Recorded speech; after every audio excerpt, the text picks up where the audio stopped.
Welcome to the Minor League Radio Podcast, your source for what to think. From politics to pro wrestling, pop culture to progressive metal, confusing rhetoric, chronic masturbation, religion, rashes in inconvenient places, and of course the gold standard in pornography criticism. Gather around now, your digital player of choice, and enjoy the musings of your perpetually confused host. Ladies and gentlemen, Jim Gardner. I bid you greetings, noble citizens. It is I, Jim Gardner, at the helm of the Minor League Radio juggernaut once again. Thank you for listening, and if you like what you hear, spread the word, man, because every time another person listens to this podcast, another underprivileged English waif gets free dental work. Thank you. So we have fighters crashing into apartment buildings, Mormonism going under the microscope, and in the feel-good story of the year so far, Keith Olberman gets shit-canned. Awesome. Last time I actually had to cut some stories because there was just too much awesomeness for a half an hour, so I'm going to save my exposition on how Russian MILF porn is enhanced by the use of mushrooms for another time. Let's jump right in. A perfect complement for dental work or having a boil land. My penis? My buttocks? The Minor League Radio Podcast. Still probably the top story in the country. It has the country riveted. Yes, I said riveted. Developments in the Trayvon Martin shooting have George Zimmerman being charged with second-degree murder. He appeared in court yesterday. This from Fox News. Neighborhood Watch volunteer George Zimmerman, who is facing second-degree murder charges in the death of an unarmed black teen, appeared Thursday in front of a Florida judge, where he was told that his formal arraignment will take place on May 29th. Zimmerman was at the brief procedural appearance with his attorney Mark O'Mara and said yes, sir. When asked by the judge if O'Mara is his lawyer, Florida's special prosecutor announced Wednesday that she concluded that the claims of self-defense were not supported in the shooting death of 17-year-old Trayvon Martin. Special prosecutor Angela Corey's announcement marked a turning point in the high-profile case as weeks of outrage and speculation about Zimmerman's motives culminated in his arrest, something that Martin's family and their supporters have argued for since the February 26th shooting in a gated community in Sanford, Florida. He's facing second-degree murder charges now, O'Mara said at a press conference after the hearing. He's frightened. That would frighten any of us. O'Mara said he's not taking attorney fees at the moment, and Zimmerman does not have the money to pay. Zimmerman is being held in protective custody, he said. He also said he hopes to have his client eventually released on bond and then have a place for him to be safe. 28-year-old Zimmerman was booked Wednesday evening in the Seminole County Jail, and he could face a minimum of 25 years in prison or a maximum of life if convicted. In announcing the arrest, Corey would not discuss how she reconciled the conflicting accounts of what happened or explain how she arrived at the charges, saying too much information had been made public already. Geez, you think? But she made it clear that she was not influenced by the uproar over the past 6 weeks. Of course you weren't. She is quoted as saying, "We do not prosecute by public pressure or by petition. We prosecute based on the facts on any given case, as well as the laws of the state of Florida." I certainly hope that's true. A second-degree murder charge in Florida is typically charged when there is a fight or other confrontation that results in death and where there is no premeditated plan to kill someone. Meanwhile, Martin's parents said charges against Zimmerman in the killing of their son would start the healing process, but they won't stop fighting until the shooter is convicted. What if he's innocent, though? They're quoted as saying, "We just wanted an arrest, and we got it." That's Martin's mother, Sabrina Fulton. The question I would really like to ask him is, if he could look into Trayvon's eyes and see how innocent he was, would he have then pulled the trigger? Or would he have just let him go on his way home? Father Tracy Martin said. The shooting brought outspoken demands from black leaders for Zimmerman's arrest and set off a furious nationwide debate over race and self-defense that reached all the way to the White House. Martin was black, Zimmerman's father is white, and his mother is Hispanic. One of the biggest hurdles to Zimmerman's arrest over the past month was Florida's Stand Your Ground law, which gives people wide leniency to use deadly force without having to retreat in the face of danger.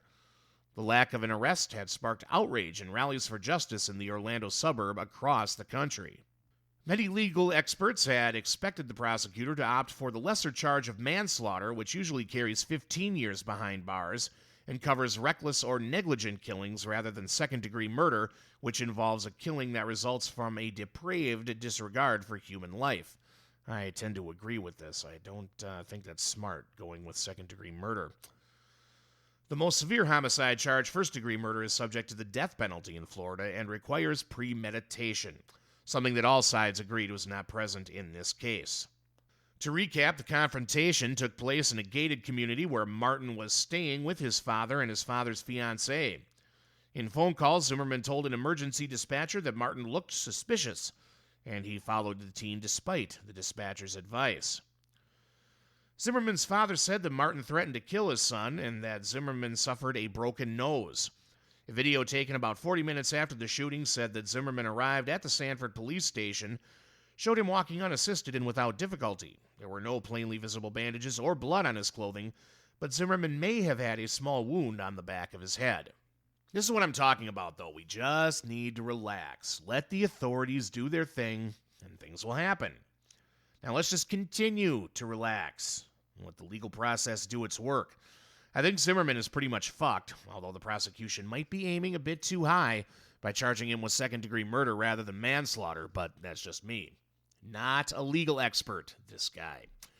Remember, we don't know the whole story, and in a civilized society, we let the rule of law rule. We don't take to the streets calling for Whitey's head, or tweet the address of people we don't like, or call for blood. We just let the law rule. Check out the Minor League Radio podcast on iTunes. The Minor League Radio podcast continues. Rick Santorum is out. It looks like Obama versus Romney in 15 rounds of throwdown this November. GOP presidential candidate Rick Santorum, after defying long odds to become a top contender for the nomination, said Tuesday he is suspending his campaign, in effect paving the way for frontrunner Mitt Romney to challenge President Obama. Santorum's announcement came as a surprise, though his campaign faced an increasingly unlikely path to the nomination in recent weeks. The former Pennsylvania senator also on Friday left the campaign trail for the second time to tend to his 3-year-old daughter, Isabella, because she was hospitalized with pneumonia. She has a life-threatening genetic disorder known as trisomy 18. Santorum, far behind in the delegate race, has been outspent at every turn by the well-funded and better-organized Romney campaign. You know, Santorum is too socially conservative for me. I agree with a lot of his stances morally, but I don't believe that we need to impose this morality on the culture. There are just too many people who don't believe as we do. But his campaign should be a lesson to everyone. If you bust your ass, you can succeed beyond what anybody expects. No one gave Santorum a snowflake's chance in hell of getting anywhere in the presidential field. He had no money, no organization, and he got his ass kicked in the last election he was in. But Santorum put his boots on the ground and worked harder with less than almost anyone else in the field, and he outlasted everybody but Romney. He's a man to be admired. And while I think that the issues like abortion and gay marriage are best left for the arena of hearts and minds, I'm glad to have Santorum's voice in the fray. The Minor League Radio Podcast. Well, the world is heating up, and I'm not just speaking metaphorically. It is literally heating up. This from CNN. March 2012 will go down as the warmest March in the United States since record-keeping began in 1895, NOAA said on Monday. In addition, the 3-month period of January, February, and March was the warmest first quarter ever recorded in the lower 48 states. The average was 42 degrees Fahrenheit, a whopping 6 degrees above the long-term average. A staggering 15,292 warm temperature records were broken. That's 7,755 record highs and 7,517 record high overnight lows. That's according to Chris Vaccaro, spokesman for NOAA. That's tremendously excessive. The scope and the scale of warmth was really unprecedented, Vaccaro said. A persistent weather pattern during the month of March led to 25 states east of the Rockies having their warmest March on record, NOAA said. That same pattern was responsible for cooler-than-average conditions in the West Coast states of Washington, Oregon, and California, they said. The warm temperatures also contributed to conditions that were favorable for severe thunderstorms and tornadoes. There were 223 preliminary tornado reports during March, a month that averages 80 tornadoes, according to NOAA's Storm Prediction Center. The majority of these tornadoes occurred during a severe weather outbreak across the Ohio River Valley and southeast in early March. The outbreak caused 40 deaths and total losses of $1.5 billion, making it the first billion-dollar disaster of 2012. Short-term weather patterns, such as the one that affected the United States, are poor indicators of global climate trends, however. Parts of the world, most notably Eastern Europe, experienced below average to extreme cold temperatures this winter. Now, I have always made clear that I come at the news from a conservative viewpoint, but one of the ways I kind of stray from conservative orthodoxy is when it comes to environmental issues. I actually have a bit of a green streak going through me. It's not like I'm walking hand in hand with most of the neo-hippie activists out there, but I have never understood why making the environment one of the major issues politicians, and more importantly, we as citizens need to address, is considered quote-unquote liberal. We all have to live on this planet, and husbanding our resources well should be one of our biggest priorities. Conservatives tell you that many of the green initiatives proposed by the left are job killers. And that could be. But more than once I've seen like Sean Hannity equate our right to drive an SUV with our right to free speech. And that's bullshit, my friends. I am the biggest proponent of freedom on the planet. But sometimes we have to curtail our freedom and or our comfort for the greater good. For example, I'm a free man in America. I could run out into the street right now, drop trow, and have at myself for all to see. But I don't, because I consider my personal freedom with a view toward the greater good. It's a win-win, really. No one sees me pull the root, and I don't get arrested. Walk out the door, get in the car, go home, jerk off, and that's all you're gonna do. In the very same way, we can all sacrifice a bit to make sure that we live in a sustainable way, and I think that's the key word, sustainable. Let's face it, if you poked a stick in the ground and oil bubbled up, and we discovered that the whole planet was filled with just oil, there was no caves, there's no, there's no core, no crystalline caves 1,000 feet down, just oil. You poke it in, oil, and it's just a a ball of oil with a little crust on it. Even then, we would eventually run out. We have to accept that fact, just like the left has to accept the fact that there isn't enough money for the government to do all the things that they want it to do. We need to start changing our thinking on this, folks. We consume way too much, and I'm just as guilty of it, if not more so, than anybody. Is global warming a real thing? Most scientists seem to think so, but there's enough credible dissent on the issue that I'm not going to take to the streets saying the day after tomorrow was right, man. Dennis Quaid's a genius. That said, the weather's making me nervous. Just a little. Want to have Jim's babies? Well, I'll give this little cookie an hour before we're doing the no pants dance. Send him an email at jim@minorleagueradio.com. Keith Olberman. Fired. I'm smiling right now. From the Christian Science Monitor. Once again, Keith Olberman is looking for a job. It's the second time in little more than a year that the often volatile and bombastic left-wing cable news broadcaster has left his post under tumultuous circumstances. This time from Current TV, the network co-founded by former Vice President Al Gore. Olberman joined Current TV as the, quote, chief news officer and host of his show Countdown, reportedly with a 5-year, $50 million contract. But there soon developed hitches in the show and tension with network management, according to various reports. During the primary election season, he declined to host certain hours of election coverage and has missed a number of regular broadcasts, as well as complaining about technical problems he said undermined his show. In a statement, Gore and Current TV co-founder Joel Hyatt said the network was, quote, founded on the values of respect, openness, collegiality, I don't even know what that means, and loyalty to our viewers. Unfortunately, these values are no longer reflected in our relationship with Keith Olberman, and we have ended it. In a statement posted online, Olberman countered that, quote, the claims against me implied in Current's statement are untrue and will be proved so in the legal actions I will be filing against them presently. He said he had been attempting, quote, for more than a year to resolve his differences with Gore and Hyatt internally. Quote, while I have not been publicizing my complaints, instead of investing in a quality news program, he said his bosses thought it was more economical to try to get out of my contract. He called his decision to join Current, quote, a sincere and well-intentioned gesture on my part, but in retrospect, a foolish one. Before joining Current TV, Olberman spent 8 years at MSNBC, where he remained a controversial figure. He feuded loudly with conservative Fox News host Bill O'Reilly, who he frequently awarded his worst person in the world label. The New York Times called it perhaps the fiercest media feud of the decade. On occasion, Olberman apologized for statements he acknowledged were, quote, over the top.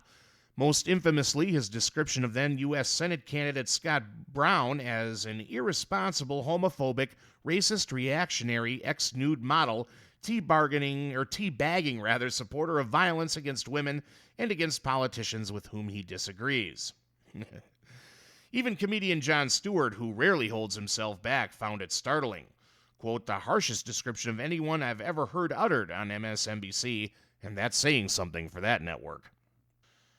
Just before the 2010 midterm elections, Olberman was suspended without pay for several days when MSNBC executives learned he had donated $2,400 each to 3 Democratic candidates for Congress.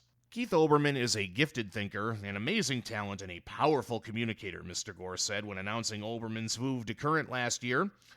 In a world where there are fewer and fewer opportunities to hear truly distinct, unfettered voices on television, we are delighted to provide Keith with the independent platform and freedom that Current can and does uniquely offer. Olberman's strident voice may remain unfettered, but for now at least he no longer has the independent platform to stir up and entertain his left-leaning fandom. He's being replaced by former New York governor and prostitute aficionado Eliot Spitzer, also an alumnus of MSNBC. Spitzer's show is called Viewpoint. Here's Olberman on Letterman. I didn't say, if you buy a $10 million chandelier, you should have a house to put it in. Mm-hmm. Just walking around with a $10 million chandelier isn't going to do anybody a lot of good. No. And it's not going to do any good to the chandelier. Right. And then it turned out we didn't have a lot to put the house in, to put the chandelier in, or a building permit. And I should have known that. Mm-hmm. And it is my fault at heart. You're the chandelier? I'm the... So yeah, he's comparing himself to a $10 million chandelier. Keith Olberman is, in fact, a blowhardy, uninformed hack who is so far ensconced in the liberal bubble that he cannot tell his head from his ass. And after all these years, it turns out he's the worst person in the world. Who knew? Well, this guy. The Minor League Radio Podcast. Currently trending on Twitter. How much you want to make a bet I can throw a football over the mountains?